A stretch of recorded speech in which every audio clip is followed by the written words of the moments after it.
Gloria a Dios, Dios nos bendiga, hermanos. Puede sentarse un momentito.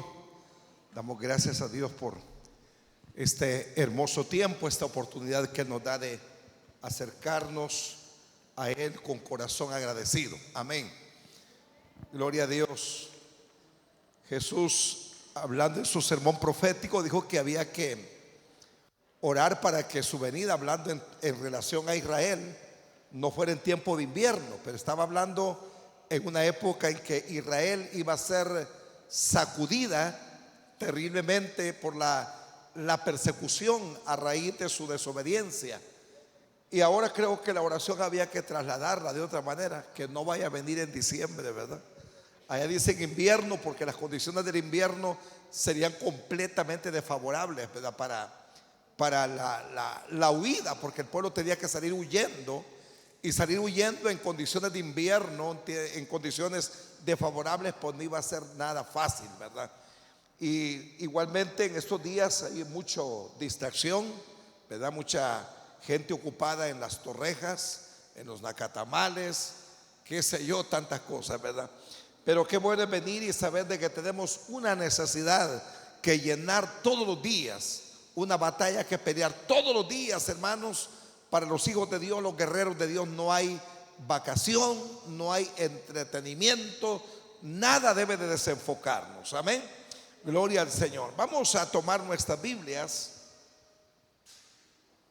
y abrimos nuestras Biblias en la carta del apóstol Pablo a los Efesios. Efesios en el capítulo 1. Leemos los versículos 15.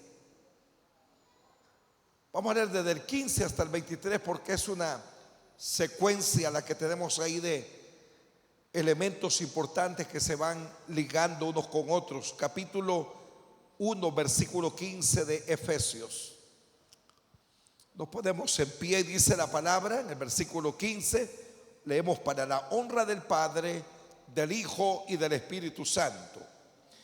Por esta causa también yo, habiendo oído de vuestra fe en el Señor Jesús y de vuestro amor para con todos los santos, no ceso de dar gracias por vosotros, haciendo memoria de vosotros en mis oraciones, para que el Dios de nuestro Señor Jesucristo, el Padre de gloria, os dé espíritu de sabiduría y de revelación en el conocimiento de Él, alumbrando los ojos de vuestro entendimiento, para que sepáis cuál es la esperanza a que Él os ha llamado y cuál es la riqueza de la gloria de su herencia en los santos y cuál la supereminente grandeza de su poder para con nosotros los que creemos, según la operación del poder y de su fuerza, la cual operó en Cristo, resucitándole de los muertos y sentándole a su diestra en los lugares celestiales,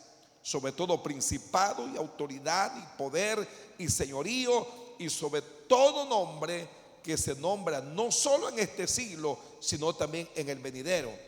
Y sometió todas las cosas bajo sus pies y lo dio por cabeza sobre todas las cosas a la iglesia, la cual es su cuerpo, la plenitud de aquel que todo lo llena en todo. Amén. Puede sentarse, hermanos.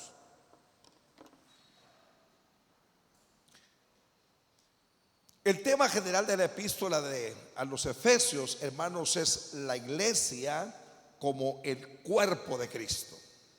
Imagínense usted qué figura tan elocuente, tan poderosa se usa para referirse a la iglesia. La iglesia es el cuerpo de Cristo. Una manera hermosa de descifrar o de describir el valor y la importancia que la iglesia tiene sobre la faz de la tierra. La iglesia no es una religión más, no es una organización más, no es una institución más, se trata del cuerpo de Cristo. Imagínese usted lo que pasa con su cuerpo, ¿verdad? La cabeza, pues usted sabe, es el centro donde están donde se ordenan todas las operaciones, es donde se genera todas las órdenes para que funcione el resto del organismo. Pero es un hecho que el cuerpo es la parte por la medio de la cual todo lo que se opera o se ordena desde el cerebro, es el cuerpo el que lleva la parte funcional, la parte operativa. Está por lo que se ordena desde la cabeza, por lo que se ordena en la cabeza, se mueven las manos, se mueven los pies, funciona el corazón, funcionan los riñones, funciona todo el sistema respiratorio, el sistema nervioso, el sistema circulatorio, y todo funciona por la operatividad de lo que se da en la cabeza. Pero el cuerpo, hermano, cumple una función importante.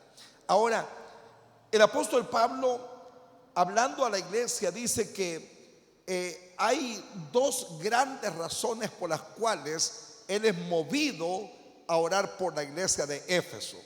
¿Cuáles son esas grandes motivaciones o razones por las cuales Pablo se ve impulsado a orar? Número uno, dice él, por una causa sencilla del versículo 15: desde el momento que supe de vuestra fe en el Señor Jesús.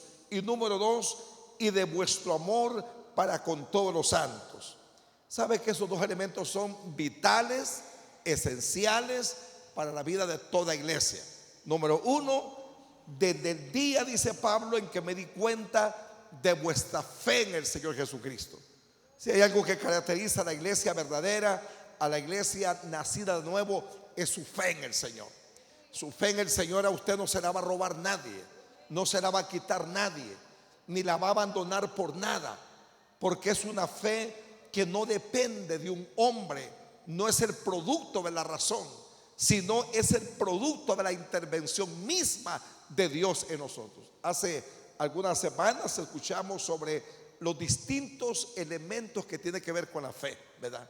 La fe como la fe natural, la fe que opera los milagros, la fe que trae salvación, la fe práctica, ¿verdad? Entonces nosotros la fe que tenemos, hermanos, es una fe arraigada en la persona de nuestro Señor Jesucristo. Esta fe, hermanos, no es algo que creamos en la mente, no es algo que aprendimos, es algo que recibimos por la revelación de Dios. De manera pues que Pablo dice que hay dos cosas que lo motivan a orar. Yo diría, si el apóstol Pablo estuviera entre nosotros hoy, diría que estas dos son realidades que están en nosotros y que por los cuales es motivado a orar. La fe en el Señor Jesucristo. ¿Cuántos tienen esa fe poderosa en el Señor, hermano? Él es el todo de nuestras vidas. Por Él y para Él y de Él son todas las cosas. Él es nuestra razón de vivir. Él es la fuente de nuestra salvación. Él es la causa por la cual estamos aquí. Sin Él no somos nada. Separados de Él nada podemos hacer. Nuestra fe en Cristo no es un parcho que se pega para luego despegarlo. Es la razón misma de nuestra existencia. Es la razón por la cual estamos viviendo. Entonces había una vivencia, una experiencia, había una relación profunda con el Señor. Pero la otra cara que el apóstol Pablo plantea es el amor que tenéis a los santos. ¿Qué le parece, hermanos amados? Una cosa depende de la otra. Una iglesia, hermanos, comprometida con Cristo, apasionada por Cristo, nacida del Espíritu, va a tener como resultado amor por los demás hermanos. Amén.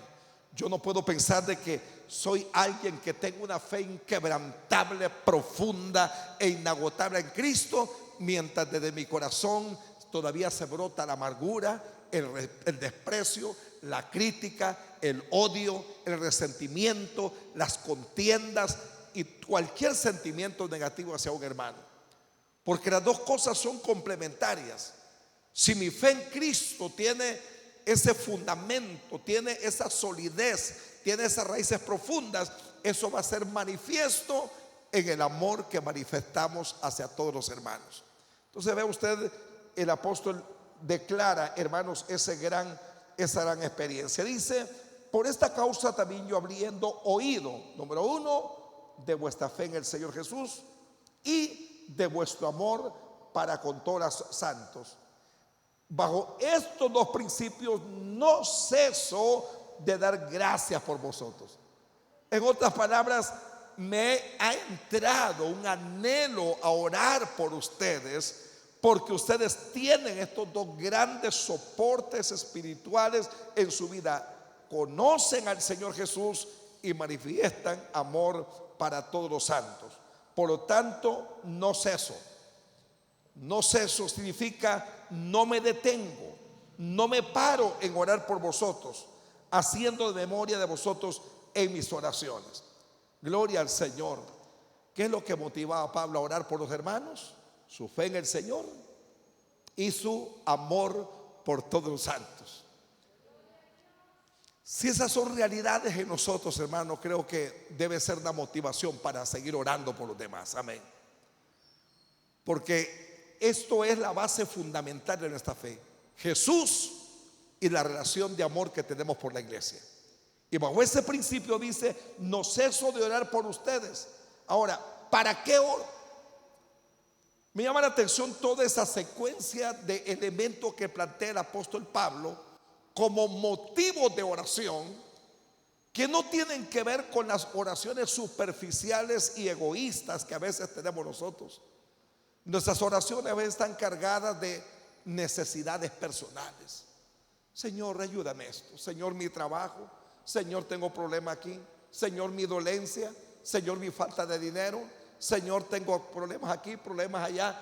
Y siempre estamos delante de Dios con una pedidera tremenda de situaciones estrictamente personales, que tienen que ver solo con el bienestar humano, con el bienestar social, con el bienestar familiar, con el bienestar personal, pero no son cosas que trascienden, no son cosas que van más allá.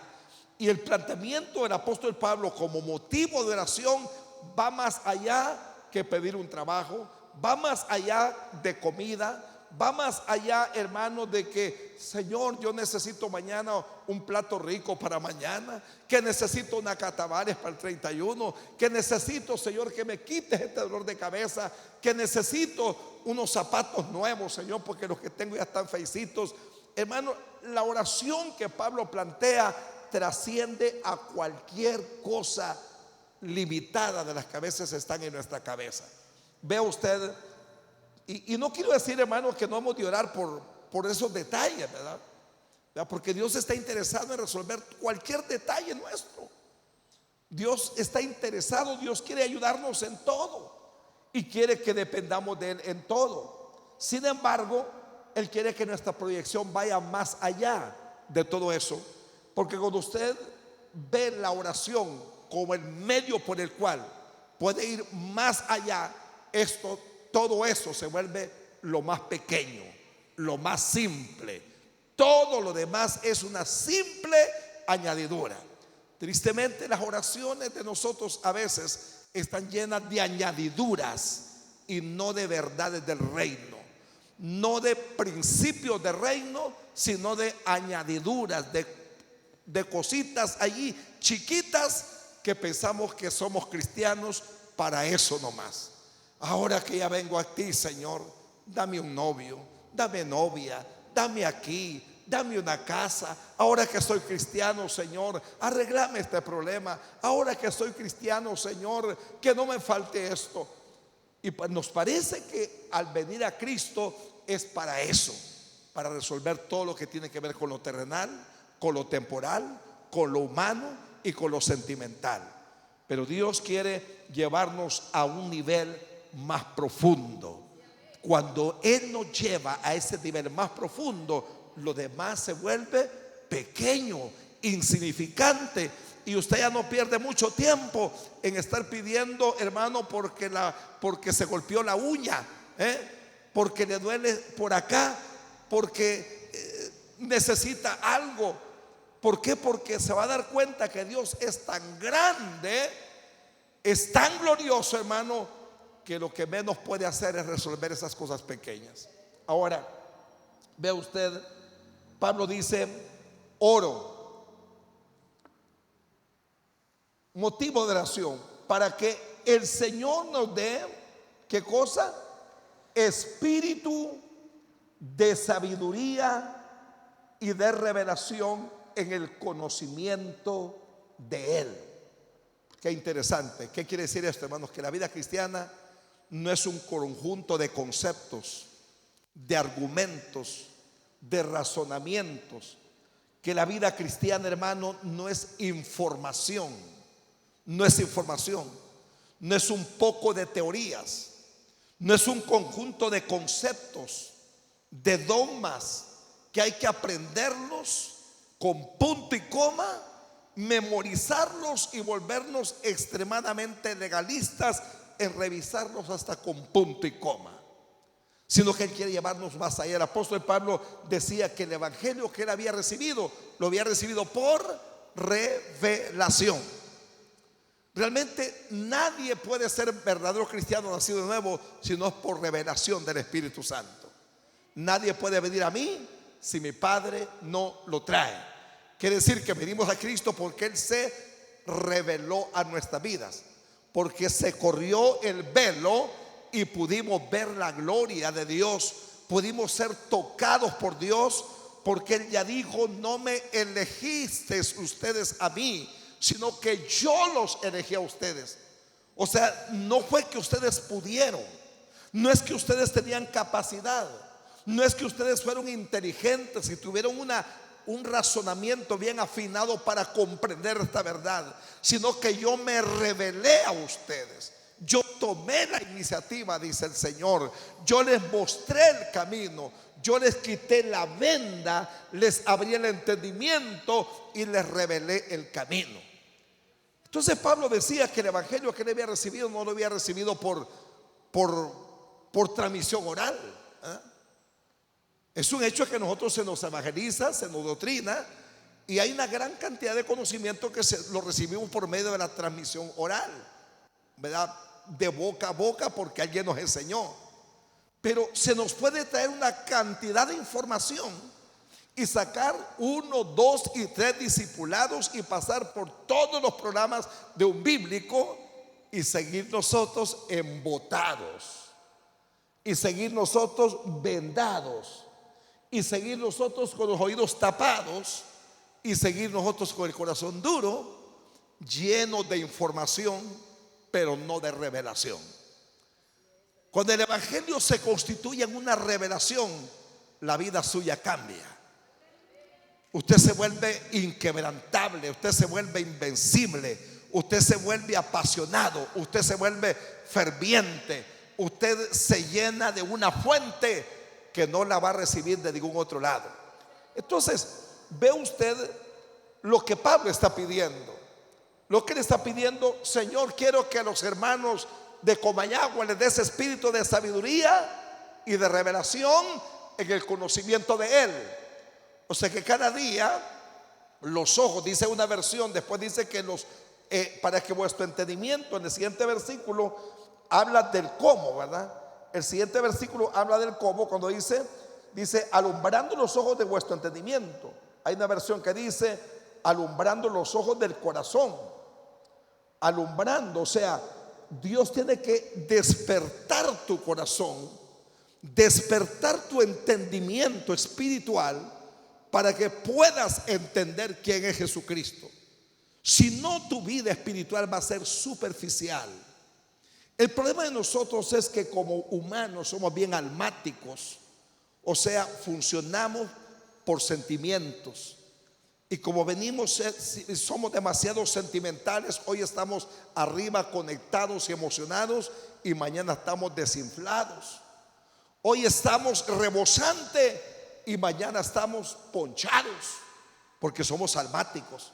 Hoy el culto estuvo bueno porque fue ruidoso, fue de llanto, de grito, de danza. ¡Qué tremendo culto!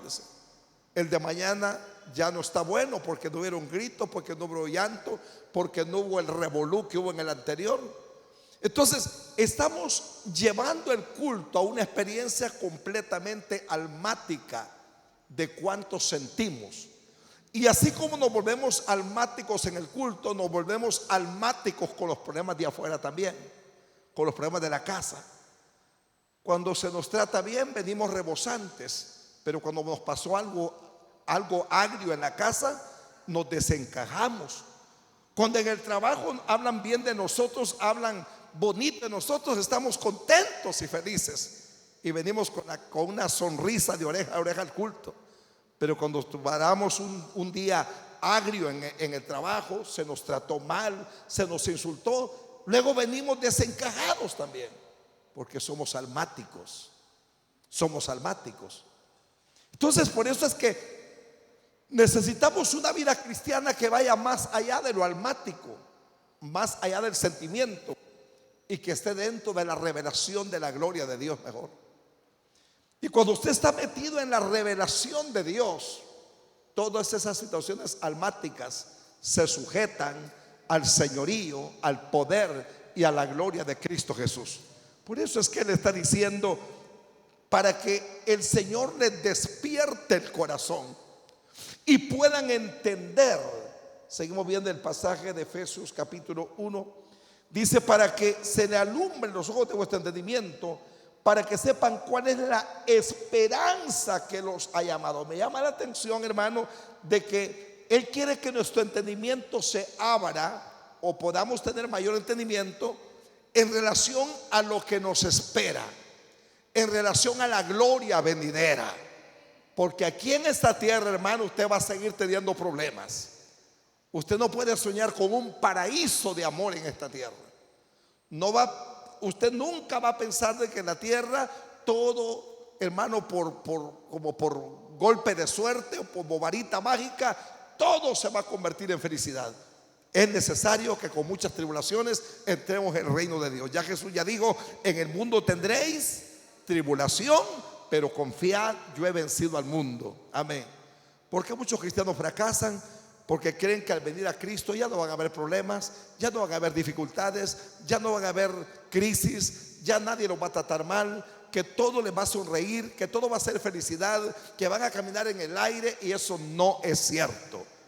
La vida cristiana seguirá siendo amenazada por los problemas económicos, sociales, de salud. Eso lo vamos a tener siempre. Sin embargo, hermano, el evangelio es más que todo eso. Es más que eso. Pablo dice, para que se les abra el entendimiento, para que conozcan la esperanza. O sea, toda la gloria venidera que está preparada para ustedes. Para que no se depriman por lo que ven, para que no caigan en ansiedad por lo que no tienen, para que no se desesperen porque las cosas no son como quisiéramos, sino que veamos más allá de las circunstancias, más allá de las limitaciones, más allá de lo que no tenemos o más allá de lo que tenemos, y veamos más allá hacia la esperanza de la gloria venidera. Amén. Eso es lo que el apóstol Pablo quería, que los cristianos dejaran de ver, hermanos, los callos que les dolían, que dejaran de ver, hermanos, los problemas que tenían, que dejaran de preocuparse por el pelo, que dejaran de preocuparse por tantas cosas y empezaran a ver toda la gloria venidera que estaba preparado para ellos, que empezaran a percibir espiritualmente que lo que venía sería mejor, como el apóstol Juan dice a la iglesia: hijitos, ahora somos hijos de Dios y aún no se ha manifestado lo que hemos de ser, pero sabemos que cuando Él se manifieste, ¿qué va a pasar? Seremos semejantes a Él, porque le veremos tal como Él es. Imagínense, semejantes a Él. Usted ha visto el cuadro de Apocalipsis capítulo 1, cuando Juan miró a Jesús, hermanos, en la isla de Patmos. Aquel personaje lleno de gloria y majestad, cuyos ojos como llamas de fuego, sus pies como bronce bruñido, ceñido con un cinto de oro, radiante como el sol, hermano, como una luz inaccesible, y sus palabras como estruendo de muchas aguas. Imagínense qué gloria esa, ¿verdad? Así va a ser parecido usted a Él. ¿Qué le parece, hermano? No va a estar abostezando en el culto. No va a estar ahí cabeceando. Ay, no va a estar, ay, qué dolor, hasta para levantarme de la silla que me cuesta, me traquean los huesos. No va a estar, hermanos, preocupado por lo que no hay en la refrigeradora. Imagínense, hermanos amados, el nivel de gloria. Y Pablo dice: hermanos, perciban esa gloria que está preparada para ustedes. Dejen de verlo de aquí abajo. Dejen de preocuparse por persecuciones, por críticas, porque sí, la iglesia en aquel tiempo ya estaba siendo amenazada. Habían, hermanos, albores de persecución intenso. Y él dice: oro para que ustedes, hermanos, puedan ver la gloria venidera que está preparada para cada uno de ustedes. Y eso es lo que él está diciendo: Señor, para que los hermanos se apasionen por lo eterno, se apasionen por la gloria venidera. Aleluya. Para que ellos vean cuáles son las riquezas de la gloria de su herencia en los santos. Gloria a Dios. Que no estén preocupados porque no prosperan como prosperan los impíos. Que ya no se preocupen por las limitaciones que tienen, sino que vean más allá, hacia lo eterno, hacia lo venidero, hacia el plan profético de Dios para sus vidas. Esta es una de las cosas por las cuales Pablo dice: estoy orando para que Dios les dé sabiduría y revelación en el conocimiento de Jesús, para que miren que Jesús realmente es grande. Amén. Tener revelación de Jesús, hermanos, no suele decir: ay, hermano, cerré mis ojos y miré un personaje lleno de luz, lindo y hermoso y blanquito. Eso pueden ser imaginaciones. El espíritu de sabiduría y revelación, hermano, es una experiencia que impacta su espíritu, que traspasa los límites, hermano, del sentimiento humano y la razón humana. Cuando estamos hablando de tener conocimiento de Él, es que tú, hermano, estás teniendo un entendimiento mayor de quién es Dios. Y cuando tenemos ese entendimiento mayor de quién es Jesús, nos volvemos más aguerridos, más invencibles, inquebrantables. Nos volvemos, hermanos, fieles en la lucha. Cambian nuestras actitudes, cambian nuestras palabras, cambian nuestras ideas, cambian nuestros sentimientos, porque Él se ha revelado a nuestras vidas. Aleluya. Esa es la primera petición. La segunda es para que tengan una percepción de la gloria eterna, de la revelación eterna. Y en tercer lugar, Él le pide al Señor algo más para la iglesia. De los siguientes versículos: para que ellos también puedan tener conocimiento de la supereminente grandeza de su poder para con nosotros, los que creemos según la operación del poder de su fuerza. Ese poder que operó en Cristo, resucitando de los muertos y sentándole a su diestra en los lugares celestiales.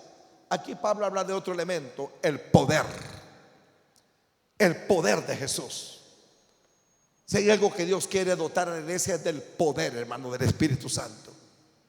Ese poder, hermano, que es más que todos los poderes que habitaban en el imperio romano y que todos los reinos de la tierra. Él le pide al Señor, hermano, que dé a la iglesia la revelación de esa supereminente grandeza de su poder para con nosotros. Dios no solamente quiere que usted sepa que Él tiene poder, que Él es grande en poder, sino que ese poder también es impartido a la iglesia. Ese poder que resucitó a Jesús, hermano, ese poder trae resurrección a nosotros también.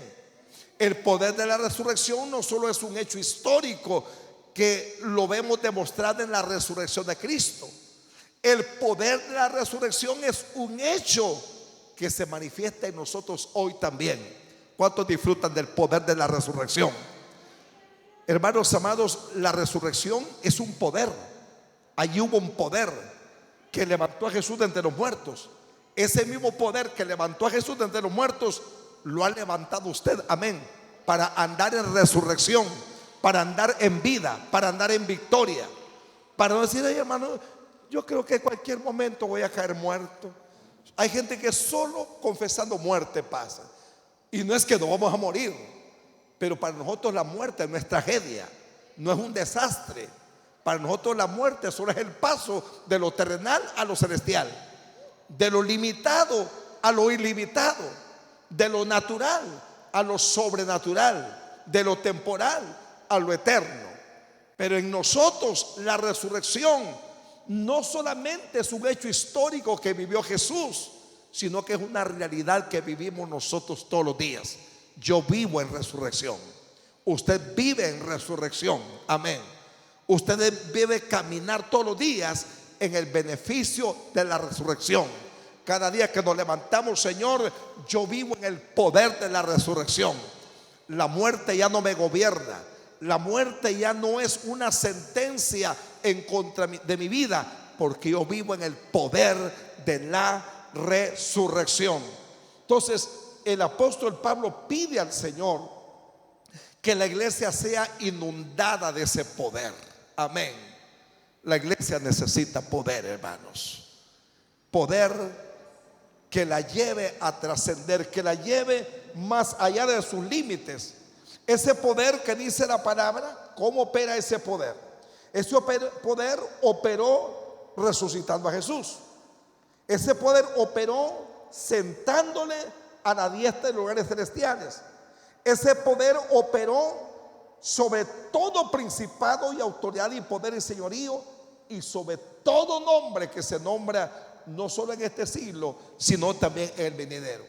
Nosotros hemos venido, hermano, a una relación con Dios no solo poderoso, sino que todopoderoso.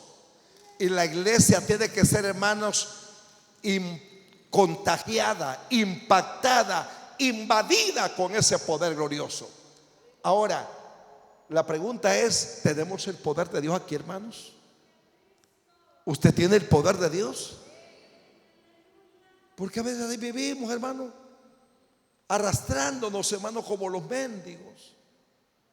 Nuestras oraciones pareciera que son más intensas los rezos de los hermanitos católicos, ¿verdad? Pareciera que son letanías. Señor, ayúdame este día, Padre. Señor, por favor. Parece que es un solo quejumbre nomás. Y no he entendido que la iglesia, hermano, le ha sido dado el poder de Dios, hermano. Usted tiene poder, debe de creerlo, que el poder de Dios ha venido para ser impartido. El poder no solamente fue una experiencia dada a la iglesia en Pentecostés, es una experiencia para el siglo XXI, para el diciembre del año 2025 y para todos días mientras Cristo esté aquí. Tenemos que ser revestidos de poder, hermanos. Ya usted ya sabe las palabras de Jesús. Dijo a sus discípulos: y recibiréis poder. O sea que Pablo está abogando por una iglesia poderosa, hermanos. Una iglesia cuyo poder no es de ella, sino de Jesús en ella. Y como Jesús es la cabeza de la iglesia, y si Él es el poder, ¿qué va a haber en el cuerpo de Jesús? Poder, amén. Si la cabeza es poder, que se sentó a la diestra del Padre y que tuvo autoridad sobre principados, potestades y gobernantes, ese poder que está en la cabeza tiene que estar en la iglesia, amén. Así que nosotros hemos creído en un Dios de poder, hermanos, que opera con poder en la iglesia. Aleluya. A través de los años Dios ha obrado hasta por gente muy insignificante, gente que sin mucha apariencia física, pero ungida y llena del poder de Dios. Y eso es lo que debemos que anhelar nosotros, hermanos amados. Cada día una iglesia revestida de ese poder. Oro para que la iglesia pueda tener la experiencia de esa superiminente grandeza de su poder que operó en la resurrección, que operó en Jesús sentándole a la diestra del Padre, y que le dio poder sobre principados, potestades, demonios y todo nombre de este siglo y del venidero. Gloria a Dios. Ahora, ese poder no solo está concentrado en Jesús. Si Él es la cabeza, la iglesia tiene que estar siendo, hermanos, rociada por ese poder. tiene que estar siendo invadida por ese poder. Y continúa ese poder que operó en él y que está sobre todo principado. Jesús, hermanos, venció a todo poder, reino y autoridad. Todo lo que se nombra, tanto en este siglo como en el venidero, ya está dominado y controlado por el poder de Jesucristo. Pero el versículo 22 y 23 nos dan otra verdad importante. Ese poder que estaba en él hizo que todas las cosas se sometieran a él. Jesús, hermano, no es el niñito que van a nacer mañana debajo de un palito, hermanos. Jesús no es ese muñequito del cual muchos han andado haciendo hasta posadas, ¿verdad?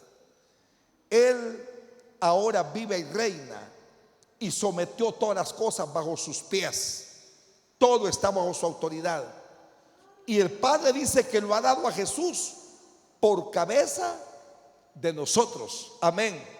Ahora, ¿qué se vuelve esa iglesia? La iglesia es el cuerpo.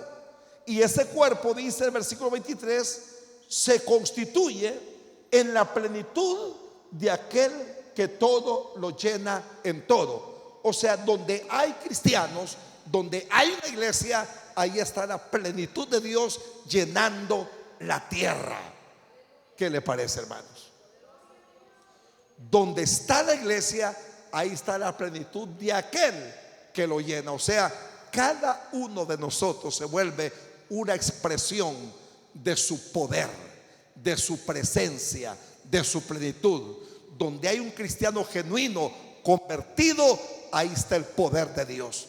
Qué importante es que sepamos, hermanos, que nuestra experiencia, nuestra vida cristiana no tiene que depender de sus sentimientos, sino lo que dice esta palabra.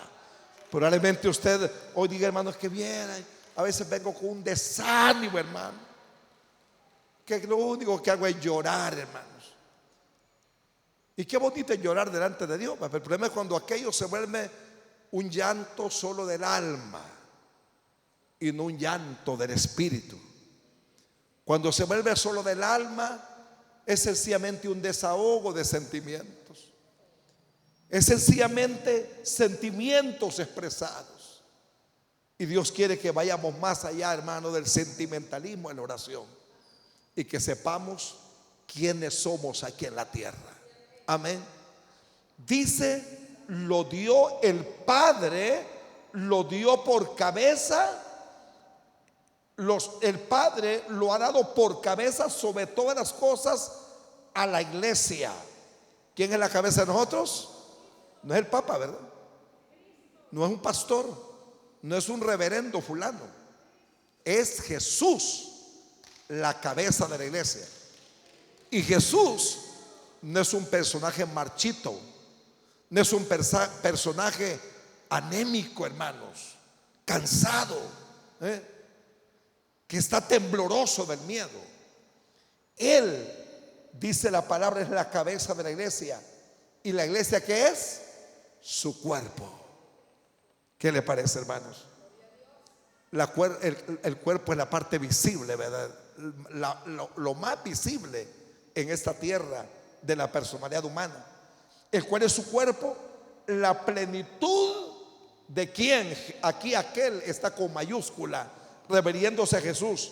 La plenitud de aquel que todo lo llena en todo. Donde hay la iglesia, ahí está la plenitud de la gloria de Dios. Ahí está la presencia de Dios. Ahí está la gloria de Dios. Pensemos en esta hora, hermanos amados, cuál es la manera en que estamos orando nosotros. ¿Cómo estamos, hermanos, canalizando la oración? ¿Qué efecto está teniendo la oración? La Biblia dice que la oración del justo puede mucho. Así de que en base a eso queremos orar hoy, hermanos amados. Primero, démonos cuenta, hermanos, que entre más se nos revele Jesús a nuestra vida, nuestra oración va a ser más poderosa, más eficaz. Entre más sepa usted quién es Jesús, no en teoría, Porque hay gente que en teoría, sí, Jesús es bueno, sí, Dios es amor, sí, Jesús es misericordioso, sí, Jesús murió por mí, sí, Jesús es santo. Pero esos son conceptos, esas son teorías, son aspectos teológicos que hablan de quién es Jesús. Pero mucho mejor es cuando esas verdades se revelan y lo sacuden a usted adentro. Amén. Como cuando usted lee un pasaje de la Biblia. Yo había leído tantas veces este pasaje, pero un día se me pegaron los ojos en ese pasaje y ese pasaje me pegó una sacudida. Ese pasaje me despertó, me despabiló. Nunca había visto esa verdad como hoy la he visto. Había leído tantas veces. Una vez, hermano, yo ese versículo lo había leído un montón de veces, hermano, pero nunca lo había visto así. Es decir, que hay un momento en que la palabra se revela. Y que estamos hablando de un Jesús que se revela por su palabra en nosotros. Por digámosle cada día, Señor, no ocupamos discursos, no ocupamos tanto la teoría de la palabra, sino la revelación de su palabra en nosotros, porque eso es lo que va a producir una actitud distinta en el cristiano. Definitivamente no va a ser la misma reacción de alguien que está lleno de teoría que aquel que está lleno de la revelación de Cristo. Y el que tiene la revelación de Cristo, hermano, va a volverse invencible. Y que se van a decir es que este es loco, es un fanático. No es que es loco ni fanático, es que la revelación de Cristo lo ha llevado a un grado de comportamiento y de actitud que a muchos les parece que se volvió loco. Pero esa es la revelación de Jesús en el corazón. Por eso es que Pablo dice, hermano, yo estoy orando para que ustedes tengan espíritu de sabiduría y revelación. Y me llama la atención, hay dos cosas, hay dos elementos: sabiduría y revelación. Porque no es algo como que dice, no es un asunto solo de tipo sensorial. Ay, yo siento que Él es grande, yo siento su gloria, yo siento el Espíritu. Sino que eso está también compaginado con la sabiduría y el poder de Dios. Amén. La sabiduría y el poder, primera gran necesidad y un gran motivo de oración, hermanos. Amén. Porque esto nos va a llevar a otro nivel. Esto nos va a ir catapultando. Esto nos va a llevar a la madurez. Esto nos va a permitir salir de todo atolladero, hermanos, de todo pantano de problemas, de toda limitación nuestra. Eso nos va a quitar fortalezas mentales. Eso nos va a quitar argumentos. Eso nos va a quitar limitaciones y nos va a llevar a otro nivel de oración. Amén. Usted conectado con ese nivel de revelación, su oración va a ser más profunda, más intensa. Va a tener hasta las palabras que use para orar, probablemente van a ser diferentes. Amén. Porque tiene espíritu de sabiduría y revelación. Gloria al Señor. Porque eso llega cuando Dios le alumbra por dentro. Señor, alumbra nuestro entendimiento. Alumbra nuestro entendimiento para que podamos conocer tus riquezas, oh Dios.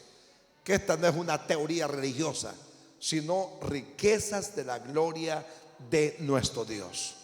Esta hora, hermanos, es el momento de decirle al Señor: queremos ser una iglesia que conoce más a Cristo por la obra del Espíritu Santo que por lo que lee. Hay que leer, y seguramente cuando uno lee, Dios empieza a revelar, a mostrar y a mostrarle camino.